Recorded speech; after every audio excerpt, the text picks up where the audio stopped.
मूर्ख बना महान, यह एक बार की बात है।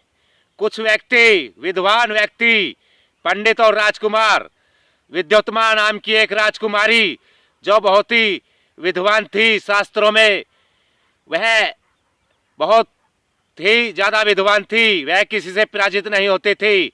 वह व्यक्ति पराजित होकर के जंगल में जा रहे थे। वह अपने अपमान का प्रतिशोध में जल रहे थे और बदला लेना चाहते थे। उस राजकुमारी की शर्त थी, जो भी कोई उसको शास्त्रार्थ में पराजित कर देगा वह उससे विवाह कराएगी। लेकिन उसे कोई शास्त्रार्थ में पराजित नहीं कर पाया। वहां उन्होंने देखा एक व्यक्ति जिस डाल पे बैठा था उसी डाल को काट रहा है।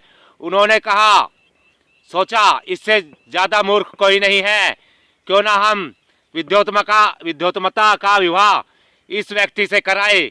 उन्होंने कहा, व्यक्ति तुम ये क्या मूर्खतापूर्ण कार्य कर रहे हो, जिस डाल पे बैठे हो उसी को काट रहे हो। उन्होंने कहा, क्या तुम शादी कराओगे? वह तैयार हो गया और उसने हाँ कर दिया। उन्होंने उसको अच्छे कपड़े पहनाए और राज दरबार में ले गए। प्रश्नोत्तरी आरंभ हुई। राजकुमारी ने उस व्यक्ति को एक उंगली दिखाई। उस व्यक्ति ने सोचा यह तेरी दो आंखें फोड़ेगी। उसने एक आंख फोड़ेगी तो उसने उसको दो आंख उंगली दिखाई कि तू मेरी एक आंख फोड़ेगी तो मैं तेरी दोनों आंख फोड़ दूंगा। पंडितों ने अर्थ लगाया कि महारानी यानी राजकुमारी, आपने हमारे गुरुजी को एक उंगली दिखाई, कहा ईश्वर एक है। हमारे गुरुजी ने दो उंगली दिखाई, ईश्वर एक है नहीं, ईश्वर के साथ उसकी शक्ति है, उसी से ही सृष्टि चलती है।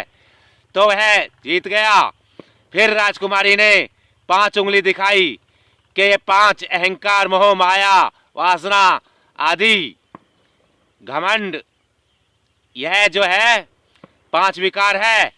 तो कालिदास ने उसको मुक्का दिखाया। कालिदास ने सोचा कि यह तेरे को थप्पड़ मारेगी।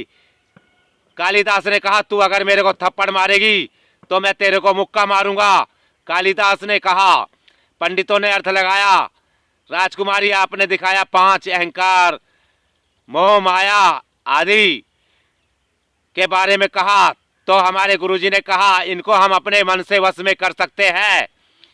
तो इस प्रकार से प्रश्नोत्तरी में कालिदास की जीत करा दी गई। विवाह हो गया। 10-15 दिन हो गए। सुहागरात मनाई गई। विद्योत्मा के साथ सुहागरात मनाई। उसके बाद क्या होता है देखिए। एक बार ऊंट आ रहे थे। संस्कृत में विद्योत्मा ने कहा, ऊंट आ रहा है। वह मूर्ख व्यक्ति कहाँ संस्कृत जानता था। उस व्यक्ति ने कहा, कुछ नहीं कहा। तो महारानी राजकुमारी विद्योत्मा को क्रोध आया कि एक अज्ञानी मूर्ख व्यक्ति ने तेरे साथ सुहागरात मनाई। तो महारानी ने, राजकुमारी ने उसको एक लात मारी और वह नीचे गिर गया। वह वहां पर काली का मंदिर था। उसको खून निकल आया। काली ने खून देखकर प्रसन्न हुई और प्रकट हो गई। बोलो वत्स, क्या मांगना चाहते हो? तो उस व्यक्ति ने कहा, माते देवी, मैं विद्वान होना चाहता हूं। उसने कहा, तथास्तु। जब से उस व्यक्ति का नाम महाकवि कालिदास पढ़ा और महाकवि कालिदास ने मेघदूतम, राजवंशम इत्यादि रघुवंशम नामक ग्रंथों का रचना की। तो यह थी यह वीडियो, मूर्ख से विद्वान। इस वीडियो को देखने के लिए धन्यवाद।